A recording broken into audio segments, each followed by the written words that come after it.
Me encanta esto de sentadito, está espectacular. Adiós, señores. Vamos a abrir la Biblia en 2 Corintios capítulo 5. 2 Corintios capítulo 5.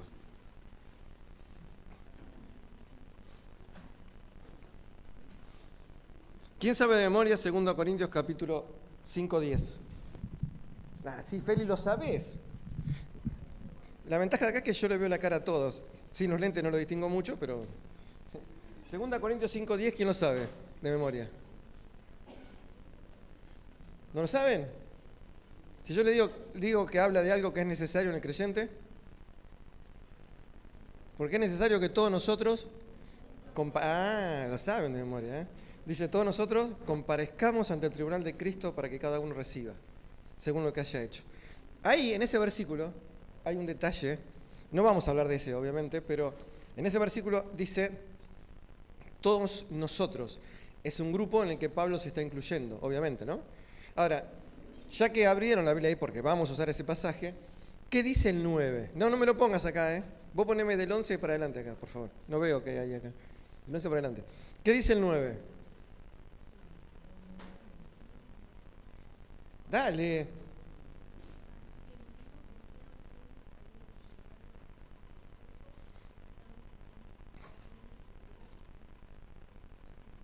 La última frase.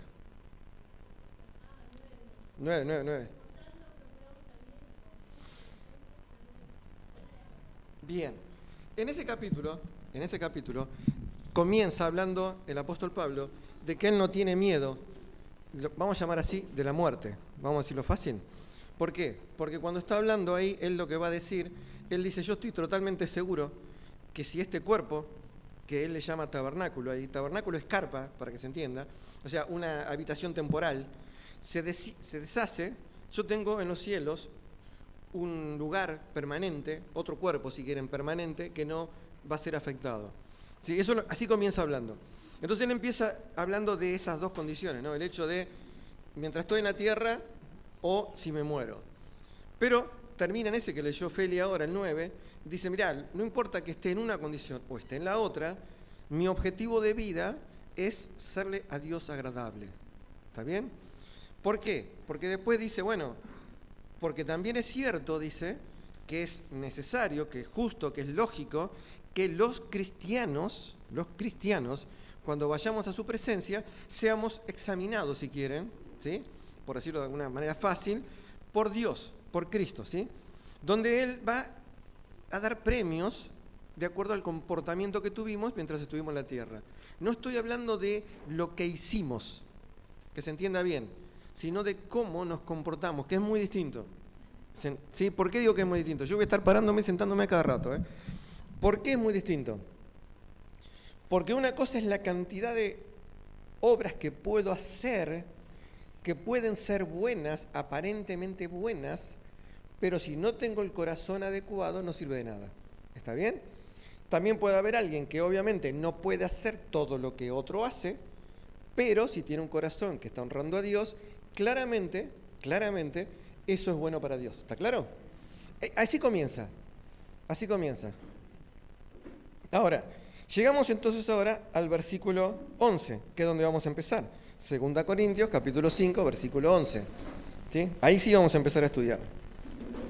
Y él va a decir entonces ahora sí. ¿Lo tienen? 2 Corintios 5, 11 dice, conociendo pues el temor del Señor, persuadimos a los hombres. Pero a Dios les es manifiesto lo que somos, y espero que también lo sea a vuestras conciencias. No nos recomendamos, versículo 12, otra vez a nosotros, sino os damos ocasión de gloriarnos por nosotros, para que tengáis con qué responder a los que se glorían en las apariencias y no en el corazón. Versículo 13, dice, porque si estamos locos, es para Dios, y si somos cuerdos, es para vosotros. ¿Está bien? Vamos a orar y empezamos a analizar un poquito estos versículos, ¿sí? Gracias te damos, Señor, por este momento precioso que estamos juntos aquí, para abrir tu palabra, para estudiarla, para aprender, Señor, lo que tú tienes, Señor, para hablar a nuestro corazón. Pero ayúdanos a ser obedientes. Ayúdanos, Señor, a que no sea un conocimiento teórico, sino que escuchemos tu voz y entendamos que viene de la autoridad del trono de los cielos. En el nombre de tu Hijo, el Señor Jesús. Amén, Señor. Volvemos entonces para atrás. 2 Corintios, capítulo 5, versículo 11. En base a todo lo que dijo, de que Él tiene como objetivo de vida, tanto en la tierra o si muere y va al cielo, siempre ser agradable a Dios, Él entonces ahora va a decir esto, conociendo pues el temor del Señor. Ahora, ¿saben? Cuando leí esto, yo estuve el domingo pasado en la reunión, muchos de ustedes estuvieron en la reunión del domingo pasado, creo que fue el domingo pasado. ¿El domingo hablaste vos, Marito? El anterior. Bueno, el anterior que habló Mario, él nos habló de un pasaje. Habló de Romanos capítulo 3. ¿Está bien lo que estoy diciendo? Sí, habló de Romanos capítulo 3.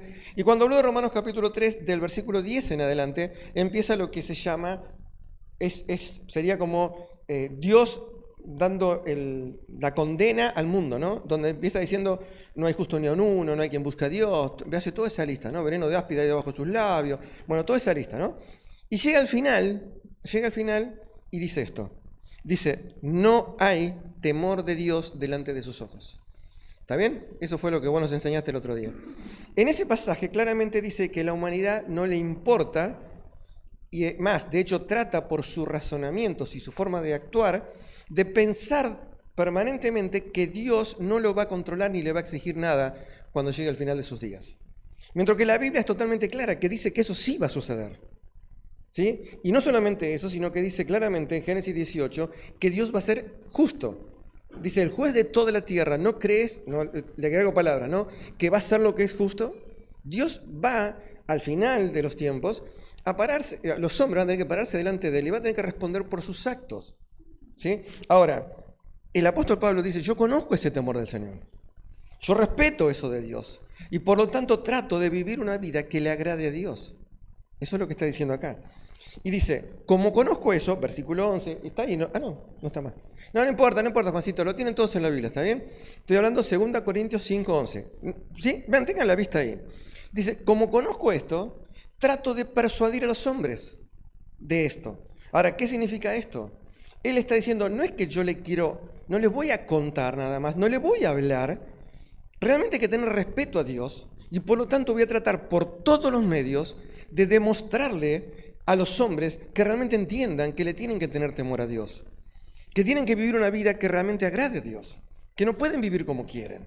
¿Está bien? Entonces él dice, yo trato de hacer esto, lucho con mi vida de tratar de llevar este mensaje a los hombres, de que entiendan de que en algún momento van a tener que rendir cuentas.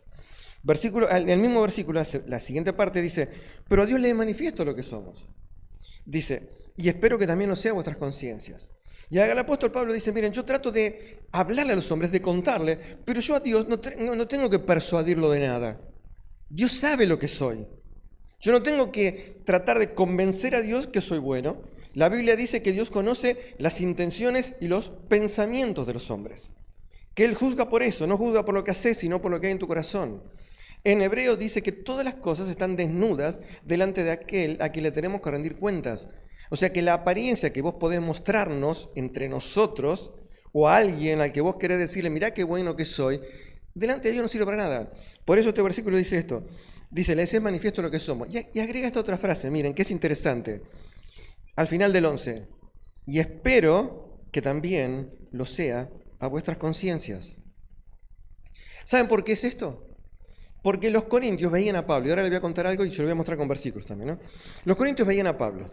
Pablo le escribía con la autoridad, vamos a usar una palabra bíblica, apostólica. O sea, él había recibido enseñanzas de Dios y las transmitía con esa autoridad a la gente. Eso se llama apostólica, ¿está bien? Bien, pero ¿qué pasaba? Uno veía la vida de Pablo y Pablo estaba apedreado, encerrado preso, 2 o 3 veces casi lo mataron, enfermo un montón de veces. Entonces uno lo miraba de afuera y decía, pero escúchame, vos decís que sos un siervo de Dios y te la pasás de un lío en otro. Te apedrean, te golpean, te insultan. La verdad que estás lejos de lo que debería ser un hombre de Dios. Considerando que en aquella época había personas que iban de un lugar a otro diciendo ser siervos de Dios. Después por eso hay un capítulo en Corintios donde el apóstol Pablo dice, yo no necesito una carta, ustedes son la carta de que yo soy un cristiano de verdad. ¿Sí? Bien, por eso le dice y acá hay un detalle más que quiero mostrarles, que es muy interesante. Miren en el medio, que me lo salteé. Pero a Dios le es manifiesto, escuchen, lo que somos. ¿Ven la frase? En el 11. Lo que somos. No dice lo que digo ser. ¿Se entiende la diferencia? Porque si vos me escuchás a mí y que me decís, contame cómo sos, y el apóstol Pablo es chiquito al lado mío. Elías no existe. Y Moisés ahí empieza a acercarse ahí nomás. Pero cuando me ve Dios, y va a estar Judas, algún otro por ahí, y yo. ¿Está bien? Entonces acá dice, esto es lo que somos, lo que ve Dios. Vamos al versículo siguiente.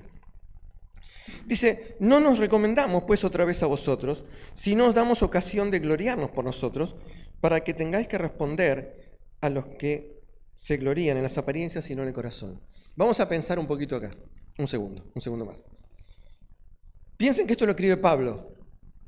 ¿Quién escribió esta carta y muchas de las otras cartas? Es fácil. ¿Quién lo escribió? Pablo. Entonces hoy, si yo tengo que demostrar la autoridad de lo que digo, ¿cómo lo hago? Con la Biblia. Yo digo, no te lo estoy diciendo yo, está acá. Ustedes saben que es una frase que repito habitualmente, ¿no? No lo digo yo, está acá. Entonces yo puedo hablar con autoridad de Dios porque uso el libro de Dios. Pero en aquella época la Biblia no estaba completa todavía. ¿Se entiende lo que estoy diciendo? Entonces vos venía a tu ciudad un hombre que no podía buscar en Google, Pablo, ¿quién sos? No podías. Venía un hombre que entraba a tu ciudad, se paraba y empezaba a decir, yo vengo de parte de Dios. Entonces, ¿cómo hacías vos para saber si él era o no era? Tenías que ver mínimamente su comportamiento, sus actitudes, su testimonio, su vida. Y en el caso de los primeros todavía, había más cosas que era la que Dios le mostraba a través de milagros, que ellos eran realmente los hombres de Dios. Entonces, él le dice esto, yo te escribo a los corintios para que puedas enorgullecerte de mí delante de los demás, pero no por mí, sino para que le dé un aval, una garantía a las palabras que te traigo. ¿Se entiende lo que estoy diciendo? ¿Se entendió? Él está diciendo, ves que lo que digo es la verdad porque mi vida muestra que soy un hijo de Dios. Ahora, vamos a mirar un cachito. Al final dice una frase que es importantísima. Dice, los que se glorían, ¿con qué responder a los que se glorían en las apariencias y no en el corazón? Porque vamos a mirar, yo le voy a leer, ustedes no lo busquen, pero yo le voy a leer 2 Corintios capítulo 11. Déjenme leerle un pasaje, son varios versículos, pero se lo voy a leer para que ustedes entiendan qué es esto de gloriarse en las apariencias y no en el corazón. Miren, está hablando el apóstol Pablo, el mismo que escribe acá, dice esto. ¿Son miembros de Cristo? Dice, como si estuviera loco hablo. Yo más, fíjense en la frase, como si estuviera loco. Yo más. Y empieza a decir, en trabajo más abundantemente, en azotes sin números, en cárceles más, en peligro de muerte muchas veces. De los judíos 5 veces he recibido 40 azotes, 3 veces he sido azotado con varas, 1 vez apedreado. Vos lees esto y vos decís, Pablo, vos estás totalmente pirado.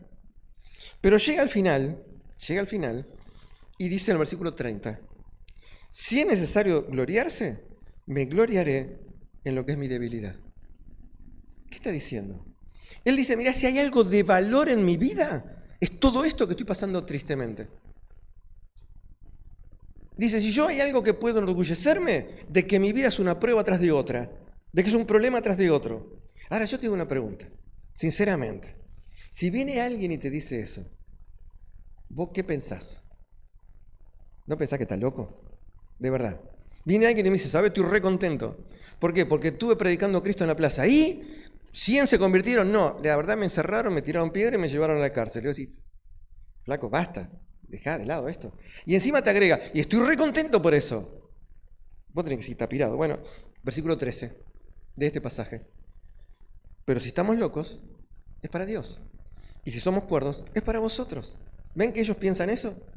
Él le dice, ¿vos crees que estoy loco? Y está bien, estoy loco. Pero dice, yo estoy loco para Dios. Yo digo, ¿cómo? Bueno, ustedes no lo busquen, pero Mateo 3, Marcos capítulo 3, versículo 21, está también en Lucas capítulo 7, cuando el Señor empieza a predicar, en un momento, mirá lo que dice, cuando lo oyeron los suyos, o sea, su familia, vinieron para prenderle, para tomarlo preso, para sacarlo del lugar, porque decían, escuchen, está fuera de sí. Del Señor Jesús, El Señor Jesús empezó a predicar, la gente le empezó, en realidad lo intentan llevar a apedrearlo, o una historia más larga, y viene su familia y lo saca y dice, no lo escuchen, la verdad que está fuera de sí. Más, Juan capítulo 10, Los fariseos dicen del Señor, demonio tiene, o sea, peor que loco todavía. Y en Marcos capítulo 5, y en Hechos capítulo 26, el apóstol Pablo se enfrenta a un rey y dice, 26-24, dice, Festo a gran voz le dijo, estás loco, Pablo, estás loco. Las muchas letras te han vuelto loco. Y mirá la respuesta de él, 25, no estoy loco, excelentísimo Festo, sino que hablo palabras de verdad y de cordura.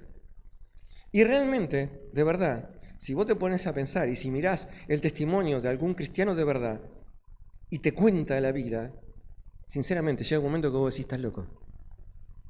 Cuando todos los demás usan los domingos para divertirse, jugar en familia y todo lo demás, el cristiano a las 9 de la mañana, nosotros de alguna otra iglesia, otros horarios, se reúne para adorar a Dios.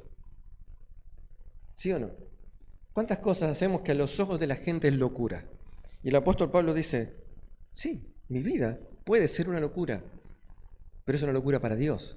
Sería como si yo dijera, sí, es una locura, pero es una locura hermosa. Realmente es una locura hermosa. Pero yo cuando hablo con ustedes, hablo como cuerdo, hablo cortésmente. ¿Sí? Ahora, uno escucha esto de la voz de Pablo y dice, de la boca de Pablo, y dice, pero Pablo, ¿qué te pasó, Pablo? ¿Cómo podés llegar a esto? Acordate que todo arrancó cuando él dijo, quiero serle agradable a Dios. ¿Sí? Y llega entonces al versículo 14 y dice, porque el amor de Cristo nos constriñe. Versículo 14, pensando esto, que si uno murió por todos, luego todos murieron. ¿Qué está diciendo ahora? Mirá. Está diciendo, ¿sabes cuál es el motor que me empuja a vivir esta locura? ¿Sabes cuál es? El amor de Cristo. El amor de Cristo. Y vos decís, Pablo, ¿me explicás un poquito? En otro lugar, Pablo escribió que si Cristo no hubiera resucitado, era inútil su fe. O sea, si Cristo realmente no hubiera hecho lo que hizo, no sirve de nada lo que él hacía. Y acá habla de lo mismo, el amor de Cristo me constriñe. Constriñe es presionar, ¿sí? Es apretar. Es como si diciendo, me presiona de tanto lado que me obliga a hacer algo. No me puedo quedar quieto. Es lo que dice acá. Y va a explicar el amor de Cristo. ¿Sí? Va a explicar el amor de Cristo. Mirá, dice, versículo 14, pensando esto es donde él entiende el amor de Cristo en su máxima dimensión. Que si uno murió por todos, luego todos murieron. Y acá tenés que pensar. Él lo que está haciendo entonces, con los ojos de la fe o con los ojos reales, no sabemos exactamente, pero el apóstol Pablo está pensando en la cruz de Jesucristo, porque dice luego uno murió. Y la Biblia dice que el Señor Jesucristo no vino para ser servido, sino para servir y dar su vida, ¿en qué cosa? En rescate por muchos. En Timoteo, ¿qué dice? Que Él es el único intermediario porque es el único que entregó su vida por nosotros. O sea, lo que está pensando es en la cruz. Ahora, ¿sabes? Me siento de vuelta, ¿eh? ¿Por qué? Porque si no me olvido, después me duelen mucho las piernas y me quedo mucho tiempo parado. Pero, ¿por qué lo constriñe esto? ¿Por qué lo presiona? ¿Y por qué a nosotros a veces no nos presiona? Y antes de retarme, dejá que termine la frase. ¿Sabes por qué a veces a nosotros no nos presiona? Porque nosotros pensamos en que Jesús murió por nosotros. Y él dice, ¿habla de quién? Cristo. Jesús es el hombre. Cristo es la misma persona, obviamente, ¿no? Obviamente. Pero es Dios 100%. Y entonces cuando él piensa en la cruz y piensa en Dios, en la cruz del Calvario, te voy a mostrar otro versículo acá mismo que te va a golpear la cabeza como lo hizo conmigo. Y él va a decir, ¿cómo puede ser que Dios haya dejado el trono para cargar la culpa mía? Porque fíjate acá dice, uno murió por todos. Realmente lo impacta. Y cualquiera de nosotros, cuando lleguemos a la presencia de Dios y estemos realmente allí como relata Apocalipsis 5, ¿no? ¿Se acuerdan? Apocalipsis 5, donde dice que está el trono y nadie podía abrir el libro y de repente alguien dijo, no llores, y miré y vi uno como un cordero como inmolado, el león de Judá, de la tribu de David, y se va a dar cuenta que el que murió en la cruz es realmente el santo Hijo de Dios, el Todopoderoso. Y realmente uno va a pensar, ¿cómo puede ser que dejó ese lugar por mí? Es lo que dice acá, el amor de Cristo nos constriñe. Pensando esto, que uno murió por todos. Y después agrega, y acá te lo quiero aclarar bien clarito. Fíjate que la frase siguiente dice, luego todos murieron. Y acá te quiero contar algo. Si vos lees solamente la primera parte y no lees la segunda, vos vas a decir, Cristo muere en la cruz y salvó a toda la humanidad. Pero no es así. Porque acá fíjate que dice, luego todos murieron. O sea, está hablando de un grupo de personas que pasaron por la misma circunstancia de él. Ahora, yo les aclaro, yo no fui crucificado físicamente. Pero la Biblia dice en Romanos capítulo 6 y en Colosenses capítulo 2 que si fuimos bautizados en Cristo, fuimos muertos con Él y resucitados con Él.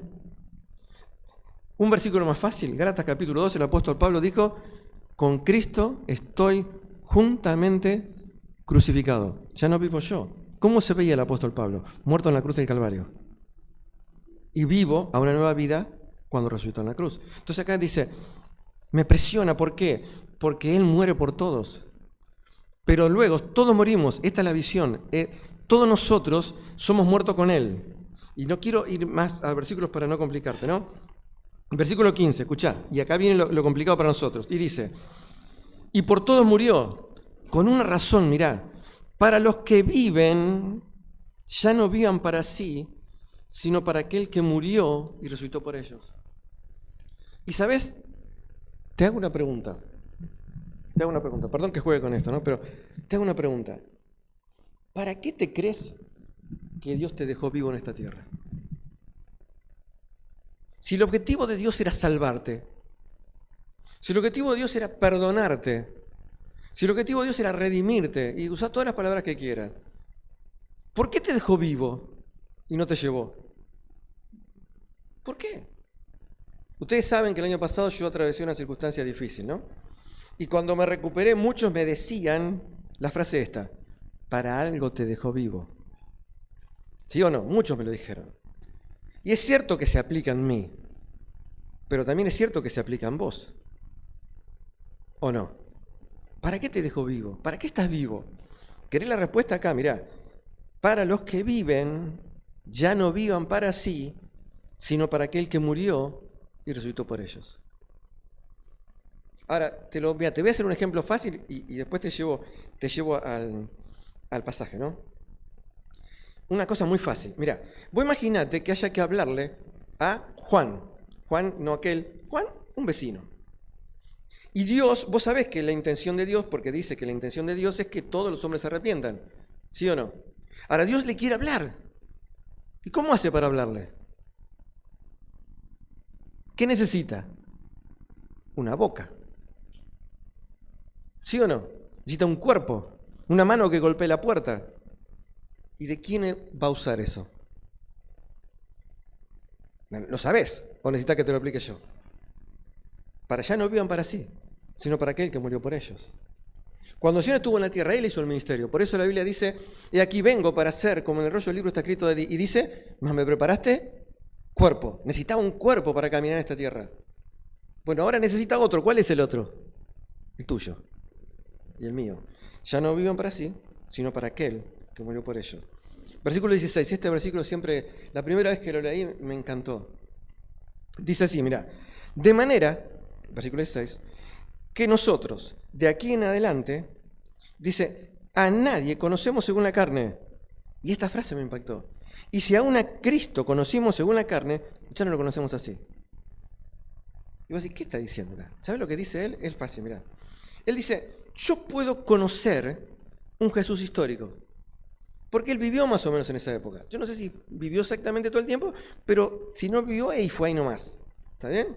Entonces él dice, yo puedo haber conocido esta historia, pero cuando mis ojos se quitó la venda, y si querés uso la palabra del mismo apóstol Pablo, cuando vi la gloria de Dios en la faz de Jesucristo, Corintios 4, en palabras simples, cuando me di cuenta que era mucho más que solamente ese hombre que yo conocía, sino que era el Dios encarnado, ya cambió todo lo que sabía de él. Porque antes vos lo veías como alguien que se te acercaba, que te hablaba, que te podía ayudar, y ahora de repente es Dios encarnado. Antes era un sabio, un profesor, maestro que te hablaba. Ahora es Dios desde la eternidad que te habla. No es lo mismo. Es lo que dice acá. De manera que nosotros, de aquí en adelante, a nadie conocemos según la carne. Y aún si a Cristo conocimos según la carne, ya no lo conocemos así. Pero acá fíjate que dice a nadie. ¿Por qué? Porque Dios te da otra visión. Yo te voy a explicar en esto qué significa otra visión. Yo tengo varios compañeros de trabajo. Todos nosotros tenemos, ¿sí o no? Y nuestra mirada es, más o menos, buena gente, ¿sí? Pero la mirada de Dios dice, muertos en sus delitos y pecados. Es otra mirada. No es la misma. No es gente buena más o menos. Es gente que si yo no le abro la boca y le cuento, van directo al lago de fuego. Es otra mirada. Por eso acá a nadie conocemos de esa manera. Y aun si a Cristo lo conocí así, tampoco me sirve lo que conocí antes. Vamos al versículo que todos sabemos. 17, esto lo sabemos todos de memoria. De modo que si alguno está en Cristo, es una nueva criatura. Las cosas viejas pasaron y aquí todas son hechas nuevas. ¿Qué va a decir acá? Dice, bueno, ¿te acordás que dijo, uno murió, luego todos murieron, para los que murieron? Bueno, ¿qué está diciendo? Ahora, si vos estás dentro de Cristo, si vos te identificaste con la muerte de Cristo, si vos entendés que Cristo vino para morir por vos, la cosa cambia totalmente. Y acá la Biblia usa una palabrita, que la usa solamente otra vez en Tito, que dice una nueva creación. ¿Por qué una nueva creación? ¿Por qué tiene que hacer una nueva creación? Porque Dios, escuchá lo que te voy a decir, no te mejora.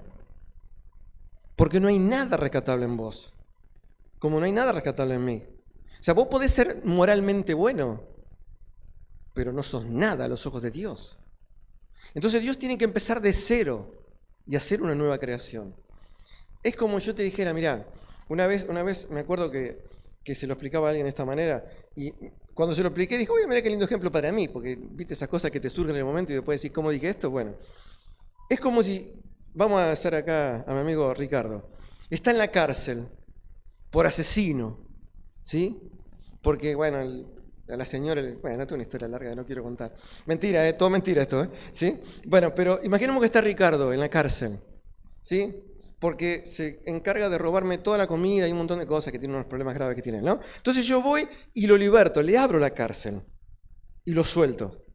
Por abrirle la cárcel, ¿él cambia? No. Sale a los 30 minutos, va y me vuelve a robar la comida. ¿Sí o no? Necesitas hacer un cambio en él para que, aparte de liberar la cárcel, deje de hacer lo que hacía antes. Bueno, eso es lo que hace Dios. De modo que si alguno está en Cristo, ¿qué dice? Es una nueva criatura. Y si querés un detalle más, un poquito más todavía, dice la palabra ahí que está ahí, es impreciosa, porque no dice exactamente nueva. Vos decís, Darío, ahí sí que te piraste, ¿no? Sí. Te voy a explicar la diferencia. Vos cuando decís que algo es nuevo, hay dos formas de decirlo. Hay dos formas de que algo sea nuevo. Una cosa es, si yo agarro un celular, por ejemplo ahora, y armo todas las piezas y lo armo acá y te lo doy, es nuevo, ¿sí o no? ¿Están de acuerdo conmigo? Es totalmente nuevo, porque lo acabo de hacer. Pero también si yo pudiera abrir una caja de hace 30 años atrás, 10 años atrás, no sé cuánto, y saco un celular, saco cualquier celular que ustedes quieran, rompo la cajita, por más que hace 20 años que está hecho, pero lo saco y te lo muestro, ese también es nuevo. ¿Sí o no? Los dos son nuevos. Pero hay una gran diferencia. Uno apareció en este momento y otro era nuevo porque nunca lo usamos. La palabra que está acá es la segunda. Es algo nuevo que nunca usaste. Y yo sé, ¿qué tiene que ver eso? Bueno, porque cuando Dios te creó, no te creó para lo que sos ahora. Dios creó a la humanidad de otra manera. El hombre la corrompió. Entonces lo que hace Dios es restaurar el plan original. ¿Se entiende la diferencia? Dios te vuelve a hacer lo que fue su plan desde el principio, que vos fueras semejante a Él, que estuvieras en el camino de parecerte cada día más a Cristo, Romanos capítulo 8 si lo quieren. Bueno, entonces dice acá, mirá, todo lo anterior quedó, todas las cosas viejas pasaron, y aquí todas son hechas nuevas. O sea, no podés justificarte con tu pasado, no, eso ya está, déjalo. Y quiero ir un poco más adelante para mostrarte este otro versículo. Este y el que sigue. Total, ya terminamos. Dice, y todo esto, escuchá, todo proviene de Dios. ¿Qué significa? Si toda esta historia es realmente increíble, lo más increíble de todo es que nació en el secreto del corazón de Dios. No es al revés. A ver, yo te lo voy a decir así, mirá. No es que yo voy en el auto manejando, ¿sí? Y de repente veo, imaginemos, un nene llorando en una esquina que tiene hambre. Entonces, ante esa necesidad yo digo, voy a ir a hacer algo. Y voy al negocio, compro pan, lo que quieran, y le doy algo. Ahí estuvo motivado por el nene. Pero distinto es que yo sienta en mi corazón el deseo de ayudar a todo el mundo y busque el método, la oportunidad y la forma de hacerlo. Y no me importa quién es el otro. Yo lo voy a hacer porque yo lo siento, no porque el otro lo necesite. ¿Se entiende la diferencia? Cuando la Biblia dice esto proviene de Dios, está diciendo eso.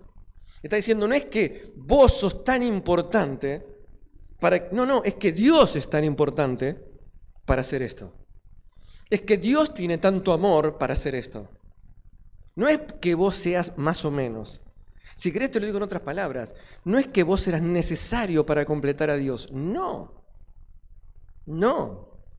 No es que Dios necesitaba que vos y yo le cantemos himnos. Es una locura pensar eso. Ni se te ocurra, nunca fue así.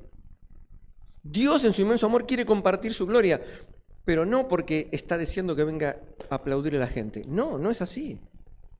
Dios era completo y pleno desde la eternidad y lo fue y lo será y lo seguirá siendo.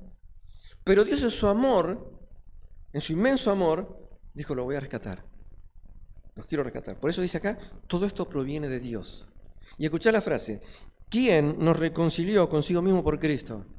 Y acá hay otro secreto en las palabras que a veces nosotros obviamente no vemos. En la palabra reconciliación tiene dos formas de escribirse. Una en la que está en Mateo 5, cuando dice que si vos te mandás una macana y vas a la iglesia, estoy diciendo palabras simples, ¿no? Mejor que vayas y te reconcilies con tu hermano y después venir a la iglesia. Eso dice Mateo capítulo 5.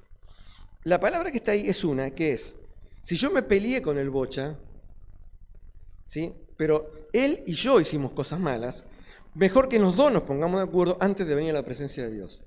¿Está bien? Esa es una. La otra, que es la que está acá, es Dios no necesita ser reconciliado, porque no hizo ninguna macana. La macana la hicimos nosotros. Entonces vos necesitas reconciliarte con él. Sería como si fuera así. Si yo le hago una macana al bocha, yo tengo que ir al bocha y decirle, bocha, perdoname. Y antes que yo termine, el bocha me va a decir, Darío, vos también perdoname.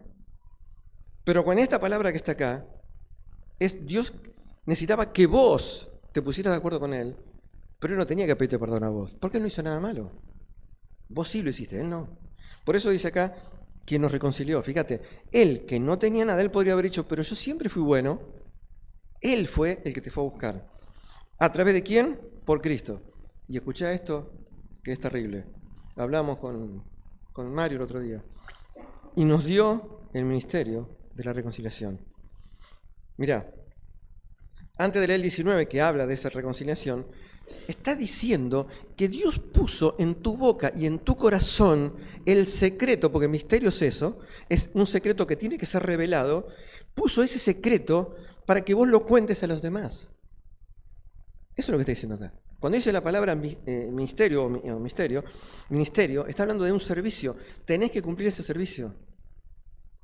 Y a veces Mario me reclamaba, a mí personalmente, y tiene razón, que a veces nosotros nos enroscamos tanto en nuestras cosas que nos olvidamos de la prioridad uno.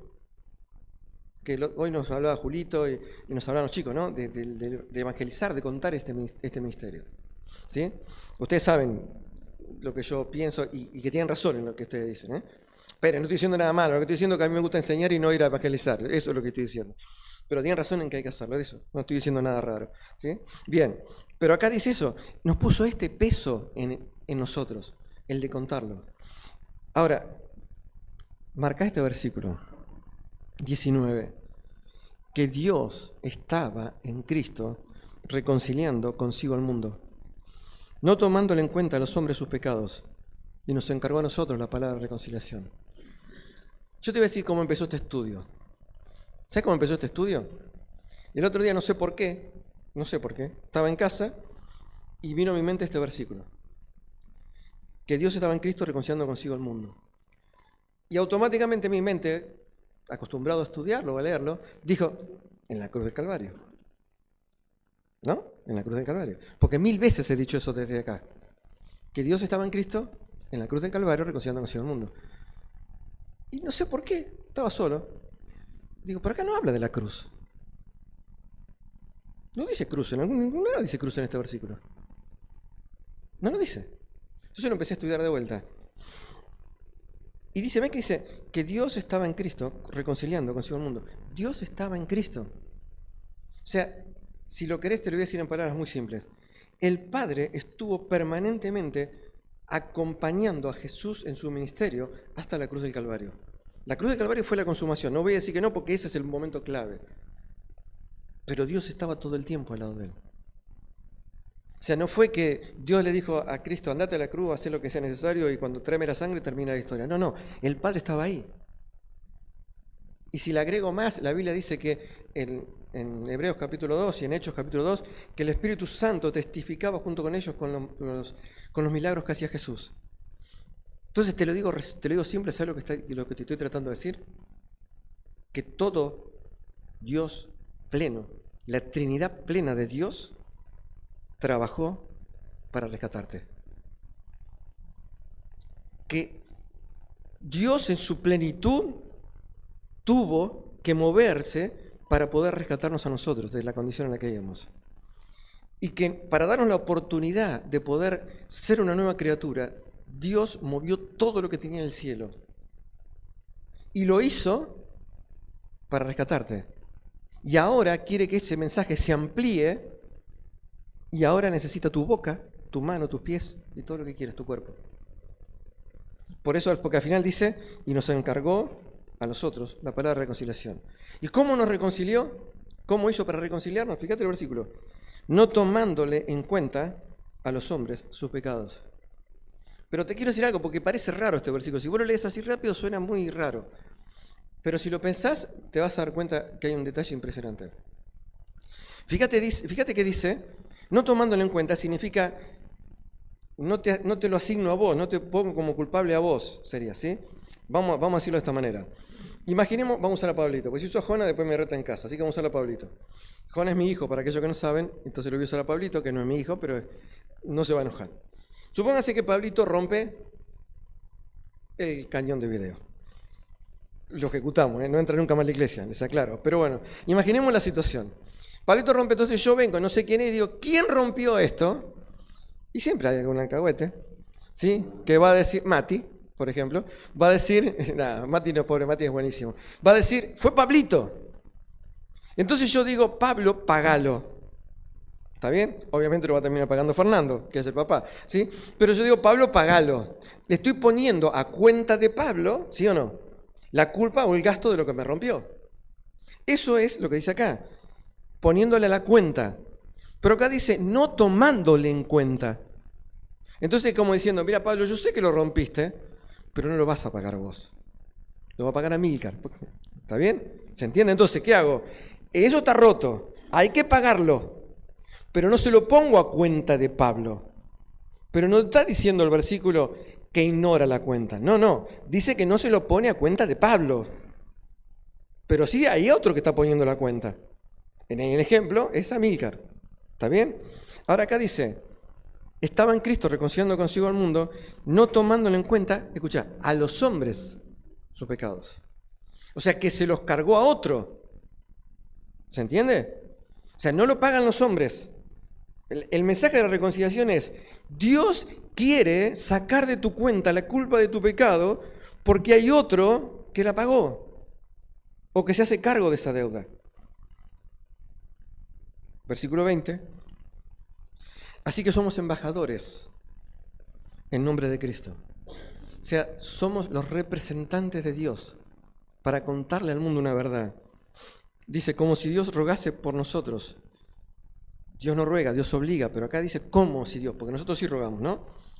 En nombre de Cristo, reconcíliate con Dios. ¿Te acordás que arrancó diciendo, yo conozco el temor del Señor? ¿Te acordás? Arrancó así. Bueno, acá está diciendo esto. Por favor, reconcíliate con Dios. Porque Dios hizo todo lo necesario para que te puedas reconciliar.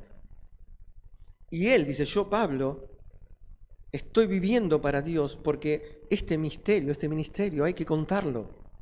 Por eso dice, reconcíliate con Dios. Y al final dice, al que no conoció pecado, por nosotros lo hizo pecado, para que nosotros fuésemos hechos justicia de Dios en él. Y acá te quiero dar en la última, son 9:10, ya termino. La última frase, fíjate. Dice, al que no conoció pecado, y la palabra conocer en la Biblia tiene que ver con relación íntima, tiene que ver con relación.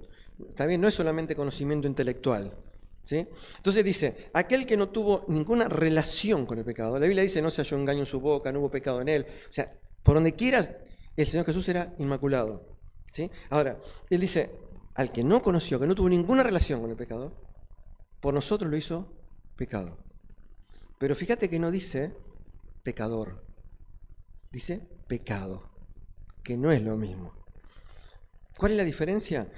Él cargó toda tu condición en él, toda la culpa de lo que vos hiciste, pero el pecador sos vos, no es él, ¿eh? ¿Se entendió lo que estoy diciendo? Vos sos el pecador. Él cargó toda la culpa, toda tu naturaleza, la llevó a la cruz del Calvario y la puso sobre Jesucristo. Y te voy a decir por qué. Porque si lo hubiera hecho pecador, él no podría haber muerto por vos y por mí. Porque necesitaba una víctima santa, inocente, pura, sin mancha. Pero sí lo hizo pecado. Cargó toda tu naturaleza en él, ¿sí? Acordate que te dije, no tomándolo en cuenta a los hombres, sino, acá lo tenés, a Cristo, para que nosotros fuésemos hechos justicia de Dios en él. ¿Y esto qué significa? Con el ejemplo anterior sería que yo le digo a Pablo viene y dice, sí, Darío, lo rompí yo. Yo te digo, Pablo, quédate tranquilo. Seguí viniendo, no hay ningún problema, no hay ninguna mancha en tu vida, porque Amílcar se hizo cargo de tu deuda. Y como él pagó, y Amílcar es un tipo súper derecho, honrado, yo considero que vos sos como Amílcar, quédate tranquilo. Bueno, eso es lo que acá dice la Biblia. Dice, para que nosotros fuésemos hechos justicia de Dios en él. Pero te quiero contar acá, mira, lo último, de este versículo. Dios no es un Dios, a ver cómo te lo voy a decir fácil. No es un Dios como podemos ser nosotros. ¿Viste cuando a veces alguien te hace una macana y vos le decís, está todo bien, dale, seguí? ¿Sí? No es eso, ¿eh? No es eso. Porque acá dice, fuésemos hechos justicia. Está diciendo que Él hizo algo que es justo. No es que te perdonó porque es buenito. No es que dice, está todo bien, seguí de largo. No. Hizo algo que es justo para poder hacerte justicia a vos. ¿Y cuál era la consecuencia del pecado? ¿Cuál es la consecuencia del pecado? Dice que la paga del pecado, ¿qué es? Muerte. Si querés el ejemplo más fácil, Adán pecó y ¿qué pasó? Fuera de mi presencia, lo sacó y no lo dejó entrar. ¿Está bien o no? Entonces, el pecado te lleva a la muerte, y la muerte es la separación eterna de Dios. Entonces, algo había que hacer para que fuera justo. Y la única forma de hacer algo que sea justo era que la justicia de Dios fuera cumplida. Entonces, alguien tenía que morir. Alguien que no fuera culpable de nada. Alguien que dijera, bueno, no pagas la deuda vos, la paga otro que la podía pagar. Así que cuando Cristo va a la cruz y Cristo carga la culpa de tu pecado, Él está muriendo, y te va a sonar fuerte, pero te lo tengo que decir, por tu culpa. Es así. Porque cargó tu culpa. Para que Dios pueda decirte, bueno, entonces vos pagás la deuda, y entonces Darío, vos sos justo. Tu deuda está pagada. Sos libre. Por eso el Señor dijo que el que oye su palabra y cree que dice, no vendrá ¿a dónde? A condenación. ¿Qué está diciendo? No se va a presentar al juicio. No es necesario, porque ya pasó por el juicio. ¿Dónde? En la cruz de Jesucristo. ¿Y ya pagó dónde? En la muerte de Jesucristo. ¿Y pero entonces está muerto? No, resucitó a una nueva vida y es una nueva criatura. Y ahora sí tiene relación con Él. Por eso, decime si no es como el apóstol Pablo decía, ¿vos creés que estoy loco? Yo estoy loco para Dios. Y soy cuerdo para ustedes. ¿Puedo ser loco? Sí, claro. Y te va a sonar extraño, me golpearon, me pegaron, pero yo hice lo que Dios quería y estoy contento porque Dios hace eso conmigo. Porque es así. Porque el amor de Cristo me constriñe. Y si vos no estás motivado para contar esta historia, volvé a reflexionar en la cruz del Calvario. Pero no lo leas como pasajes de la Biblia que hay que leer, historias que hay que contar. Trata de pensar qué fue lo que realmente sucedió. Trata de ponerte en el lugar de Dios Santo, en la cruz del Calvario, y que criaturas como vos y como yo, culpables, digan, si sos el Hijo de Dios, bajate.